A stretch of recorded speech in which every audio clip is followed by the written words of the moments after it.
Bom, eu vou fazer uma breve introdução e logo em seguida chamar meus colegas de mesa.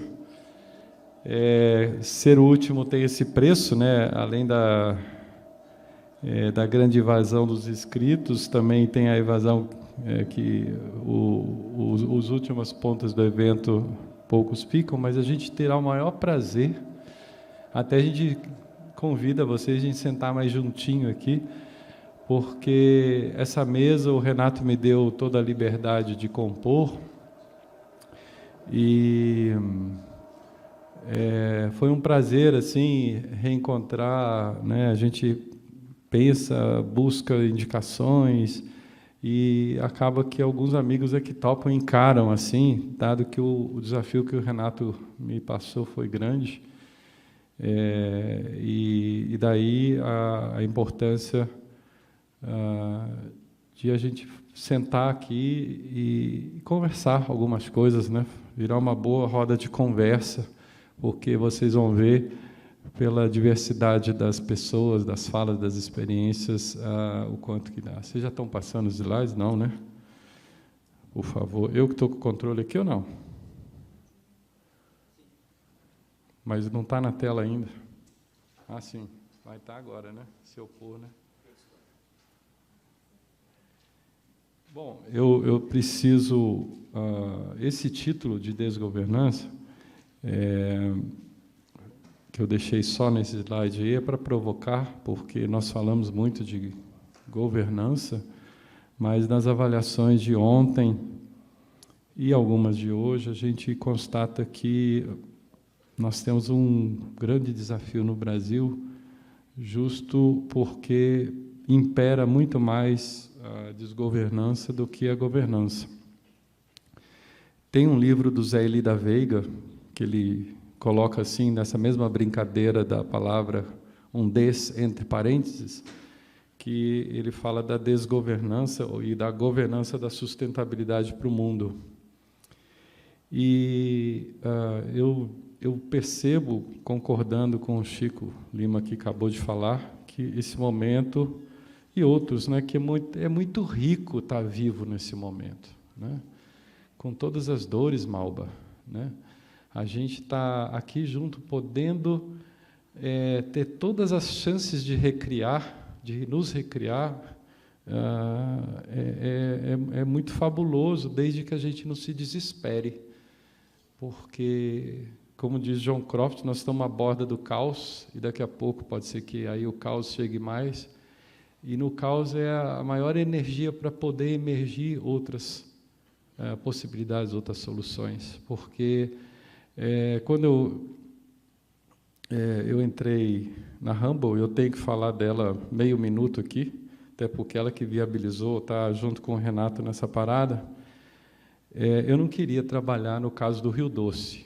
Eu estou lá desde abril de 2017, como o Renato leu, e essa organização, fundada por esse senhor aí, que deu o nome a ela, era uma associação, né, o Biog Humble, um dinamarquês que queria ajudar todo sonhador à reconstrução da Europa após a Segunda Guerra Mundial, que dá para se falar também como uma experiência de caos, e que tinha que ser reinventado muita coisa, recriado muita coisa.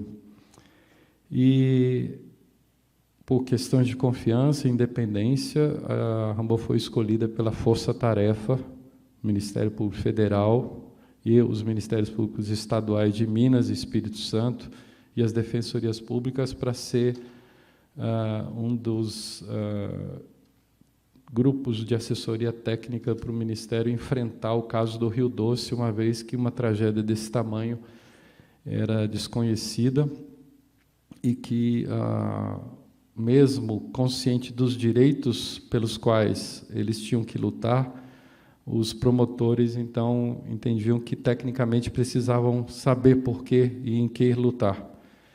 E aí a Humble, que já era instalada em São Paulo, pôs um escritório aqui em BH, foi contratada para isso, tem um escritório agora no Espírito Santo, outro em Mariana, mas está aí nesses 35 países, com uma atuação muito ampla na busca de soluções urbanas, soluções de mobilidade, redução do material, ajudando a decrescimento material. Eu acho interessante estar na Rambo. Eu entrei para ficar 3 meses e já está fazendo 2 anos e meio.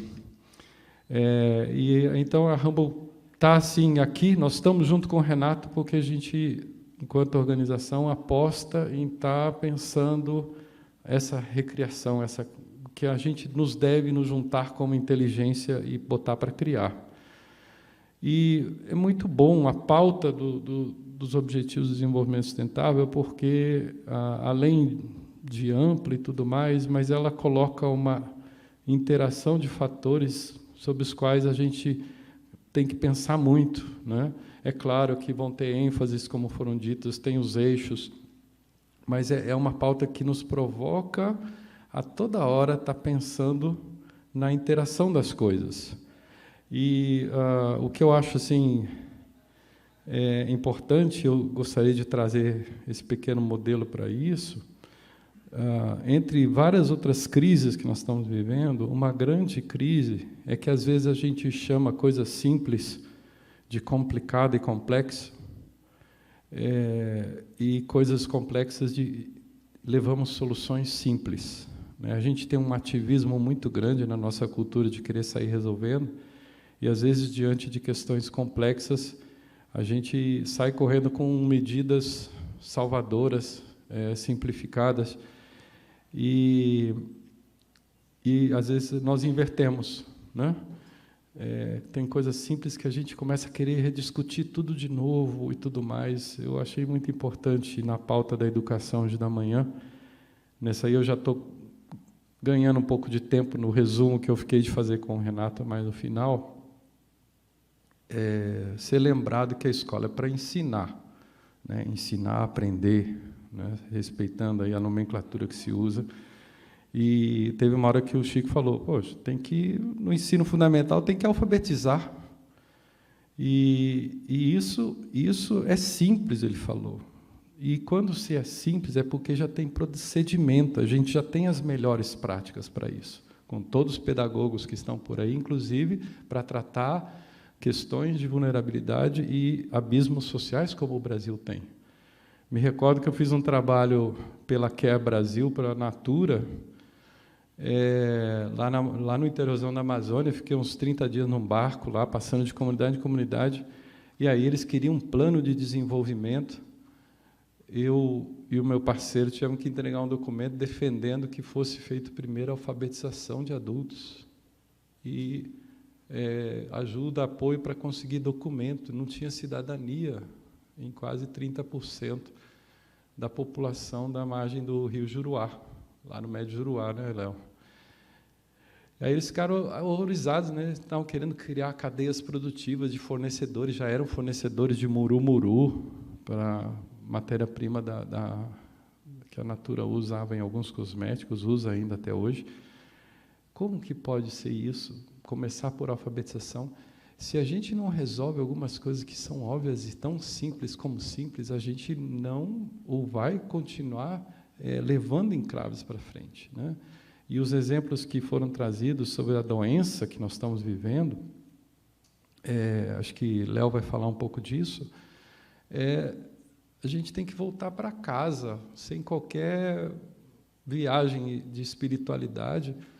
A gente tem um processo colaborativo no nosso corpo, me faz lembrar sempre meu professor, onde 3 bilhões de células, mais ou menos assim, os biólogos, se quiserem me corrigir, são de seres não humanos que estão colaborando todo dia na nossa digestão e em várias outras funções orgânicas só do nosso organismo, além das células humanas que a gente carrega. A gente tem um trabalho de colaboração tão impressionante que a gente nem olha mais esse orgânico, e aí a gente fica discutindo, será que nós vamos ser capazes de colaborar? Nós precisamos voltar para essa conexão da colaboração, né? E é nela, na soma de inteligências coletivas, que a gente vai conseguir permitir que as boas práticas, para o que é complicado, sejam ressaltadas e identificadas as que não foram ainda, para que a gente permita emergir as práticas dentro de um sistema complexo, e, se já estivermos no caos, que a gente permita criar as novas práticas. Eu estudei um pouco com o pessoal da GIZ, os alemães. Eles me levaram para a gente parar um pouco, quando eu estava entrando aqui no caso do doce, para parar e pensar um pouco como que, numa situação de tamanho destruição de meios de vida, como é o caso do desastre Mariana, a gente poderia criar um caminho de sucesso onde devolver uma resiliência e, como foi dito ontem, um direito às pessoas viverem melhor do que elas viviam antes do desastre, e não como na lógica dos advogados das 3 mineradoras que são responsáveis pela Samarco, de ficar falando, não, a gente não tem que trabalhar por uma coisa tão diferente, porque se o nosso desastre pode ser comparado a bater numa Belina 83, por que vocês querem, vocês estão falando, os procuradores da República, que a gente é assessor, que a gente devolva uma Ferrari? Eu achei tão absurdo comparar um pequeno choque de 2 carros que amassaria talvez um paralama e quebraria uma lanterna, com o tamanho rompimento dos meios de vida que ocorreram com o rompimento da barragem do Fundão. É uma comparação em que, realmente, para mim, a grande doença está aí. Não ter uma menor noção de conexão das pessoas perceberem que aquela água ali vai lá para o oceano e que uma hora está num peixe que está nesse ambiente, está disponível e para todos, talvez inclusive filhos e netos de quem está falando da Belina. E isso me fez, então, levar a estudar um pouco mais sobre como poderia, em sistemas de desastre, criar governança. E o que mais veio forte foi que a gente precisa trabalhar sob propósitos comuns e trabalhar cooperativamente. Não tem jeito. Então, reforçando todas as falas que tiveram aqui, desde ontem, que a cooperação, né, Renato? A colaboração não é uma coisa muito favorável aqui. Mas, só para... Estou terminando, para ilustrar, assim, todas os fatores de êxito estudados em 40 anos de trabalho em vários países do mundo, na área de cooperação internacional, foram estruturados num modelo aí que tinha pelo menos esses 5 pontos, né, para desenvolver o que seria a colaboração, desenvolver o que seria essa coisa de a gente pensar junto, identificar o que é comum, trabalhar só pelo propósito e ter no centro o propósito, e não a organização, e não o pavonismo todo, o egoísmo das pessoas que dominam por aí.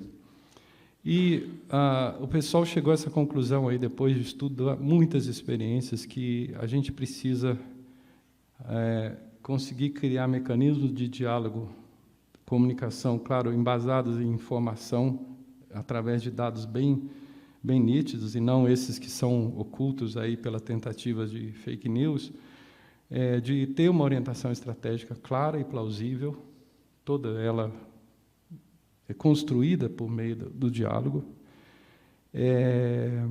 saber os atores que estão disponíveis, não a se vender do ponto de vista organizacional e sair do teu objetivo. Foi dito aqui, acho que foi Chico que falou que tem mais ou menos 200 organizações que já compreendem que o lucro não é mais importante do que o próprio trabalho coletivo. Então, quem está disposto de ceder parte da sua energia, claro, seus recursos, sua inteligência, para compor processos colaborativos, coletivos, em cima de propósitos comuns, que pode ser passo a passo. Quem está disposto em cada território? Por isso que, assim, eu vejo com bastante atenção cada iniciativa, igual a da Prefeitura de Congonhas, em buscar articular forças, no momento que a gente precisa muito disso. A gente está vivendo uma crise da separatividade muito grande, que nos adoece, né, Malba? E que esses jovens que se mutilam talvez estão querendo mostrar para nós adultos como que a gente já poderia ter sido melhor enquanto espécie nesse mundo, né? Reconhecendo, como eu disse, a nossa própria organicidade. Então, com clareza, dá para se chegar a quem, como, e aí você vai mapear onde que a cooperação pode ser realizada no centro. Depois a gente precisa, claro, desenvolver uma estrutura de condução funcional. Aí vem a funcionalidade, que também eu aproprio aí a profunda explicação que o Chico trouxe. A gente precisa desenhar como que se funciona isso para esse propósito comum. Sempre estar renovando a clareza dos principais processos estratégicos que levam àquele propósito. E não podemos nunca deixar de fora as medidas de fortalecimento e garantia da competência e aprendizagem, que são transversais o tempo todo. Então, uma comunicação, o monitoramento para a gente aprender com o que está indo bem e o que não está indo bem. Não como um sistema de punição, mas como uma vantagem para que essa aprendizagem se apure e que impulsione a gente para essas coisas colaborativas. Era só uma provocação de que nós não vamos chegar no quadrilátero aquífero, né, Malba? Fazendo uma homenagem aí, o Renato já falou disso ontem na abertura, quadrilátero ferrífero, porque também ainda o inclusive como nome de uma região política administrativa, fazendo tudo, abarcando toda a região. Mas a gente tem que ter a força da clareza de puxar isso. E o Renato perguntou, quem que é o protagonista disso? Você é um deles, Renato.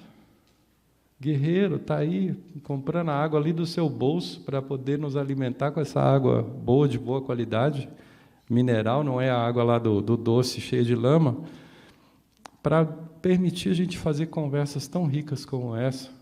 Tem vários protagonismos, não é personificado no Renato, é personificado em tantas sementes que o nosso trabalho, quando é feito despojado de um interesse particular e puramente egóico, ele sai plantando isso. O criador do IPT, lá na USP, do Instituto de Pesquisas Tecnológicas, e depois também foi o criador civil do ITA, Aulus Paulus Pompeia, pai de uma grande amiga e sócia minha lá de São Paulo, ele dizia, nunca a gente está perdendo nada quando a gente está investindo em aprendizagem, capacitação. Nunca é perdido, porque a pessoa pode mudar, pode ir para onde for, ela vai continuar fazendo algo para o mundo daquilo que ela aprendeu. É uma pena que vai fazer talvez no outro país, né, Chico? Com essa coisa, como você falou, a gente vai ficar fazendo tecnologia para outros usarem, porque às vezes a gente despreza muito essa colaboração e esse emprego para nossas questões. Daí eu já faço essa provocação inicial de que sim, a colaboração, a cooperação é possível, é viável.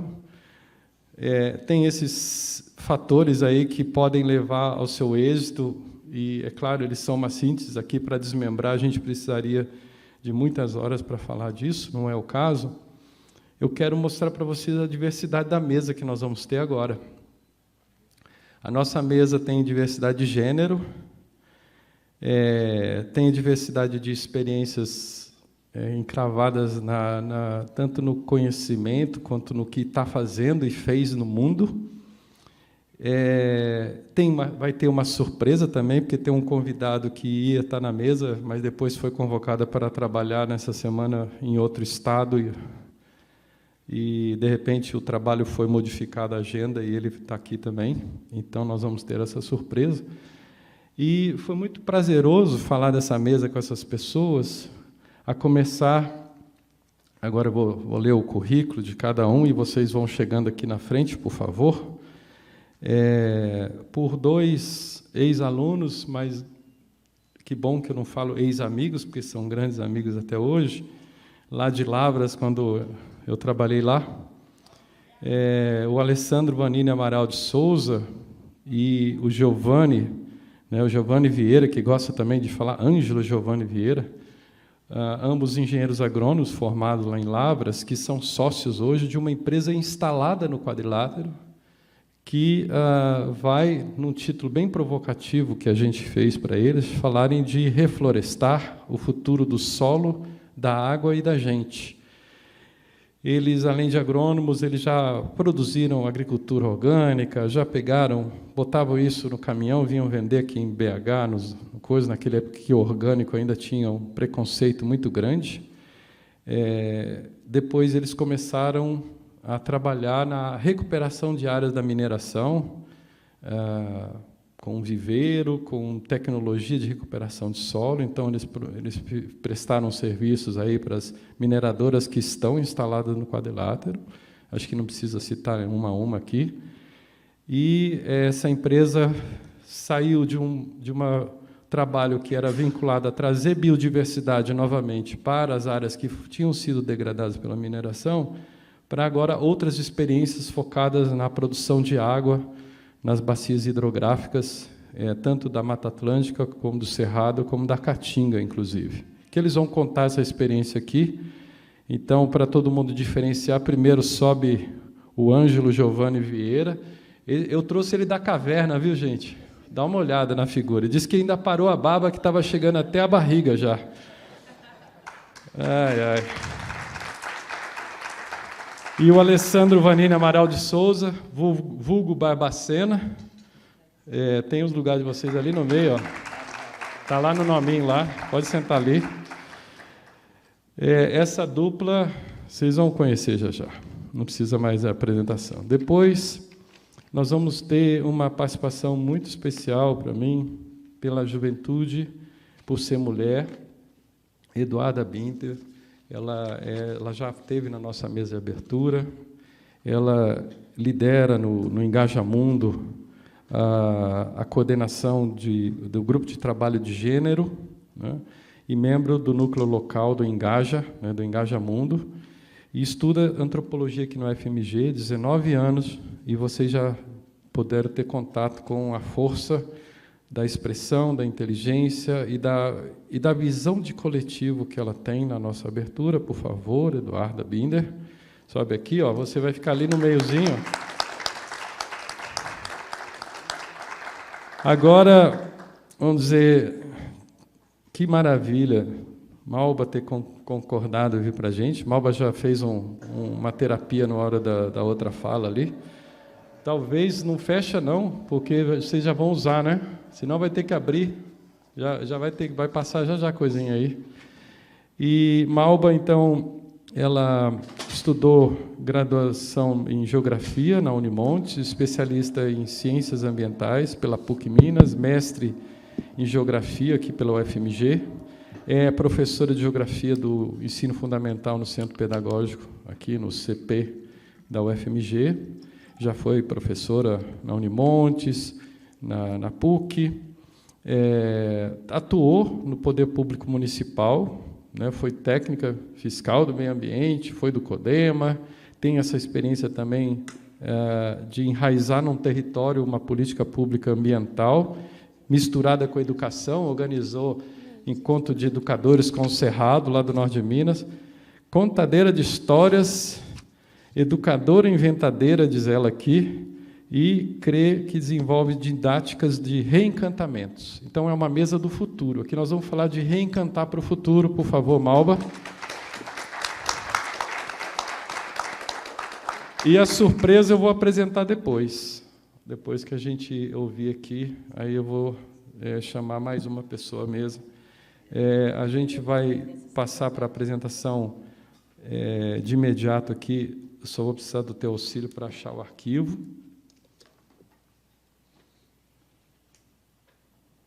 Acho que isso é mais ligeiro. Se eu deixei de apresentar alguma coisa, viu, Homem das Cavernas? Você pode aproveitar. O microfone está funcionando aí na mesa? Tá? Já testou? Olá, olá.